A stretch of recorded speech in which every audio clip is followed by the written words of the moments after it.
Ok, petite vidéo pour vous expliquer que je venais d'acheter un put sur ma paire de skis ici présente. Donc, pour vous dire aussi, pour montrer que les options, loin d'être non familières et inconnues, vous en servez quasiment tous les jours et c'est pas du tout quelque chose de complètement lunaire.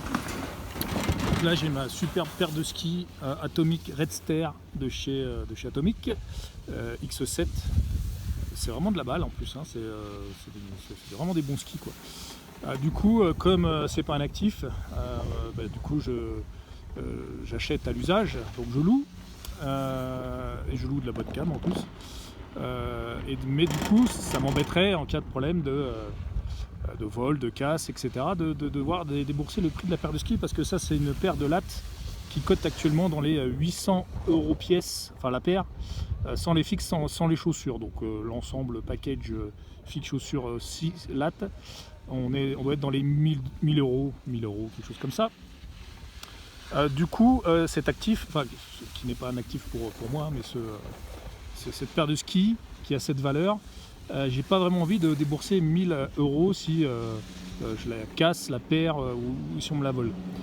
Donc j'ai acheté un put, tout simplement. J'ai acheté un put donc, qui est une assurance pour les skis, donc c'est la même chose, qui est un contrat entre moi et un assureur qui si je le souhaite, je suis pas obligé, hein, mais si je casse la paire de skis, j'exerce ce contrat et je demande à l'assureur de rembourser la paire de skis qui ne coterait plus du coup 1000 €.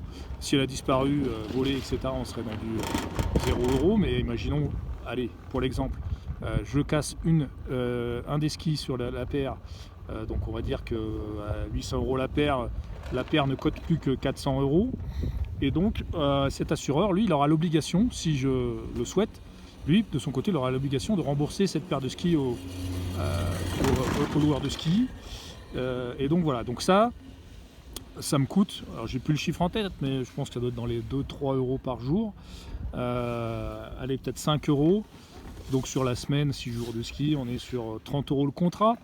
Donc j'achète pour 30 € un put qui protège cet actif pendant une durée d'une semaine au prix de 30 €.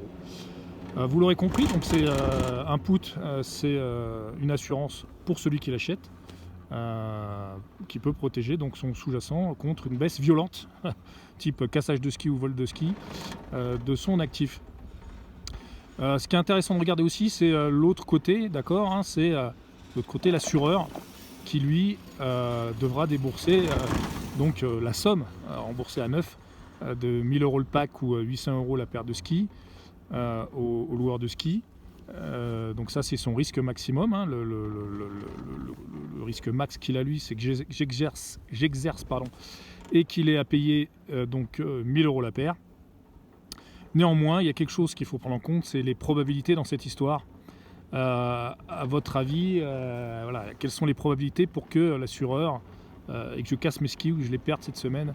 Je pense qu'elles sont très faibles, hein, pas loin de entre 90 et 100% de probabilité de gain pour l'assureur. Et donc c'est pour ça que le put, c'est bien d'en acheter pour se protéger, ça a vraiment une super utilité. Faut pas hésiter aussi à regarder l'autre côté du comptoir et à regarder aussi les probabilités, notamment du vendeur de put dans ce cas-là.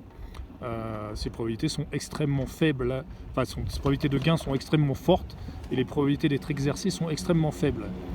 Voilà pour cet exemple qui est un peu tiré par les cheveux certes, mais néanmoins vous remplacez les skis par Apple. L'avantage dans le marché boursier, c'est que si vous faites exercer, vous vous retrouvez à acheter Apple. Ça, j'ai fait une vidéo là-dessus, comme quoi vendre un put, c'est exactement la même chose qu'un ordre limite d'achat. Allez, bonne fin de semaine à tous, à très bientôt, ciao!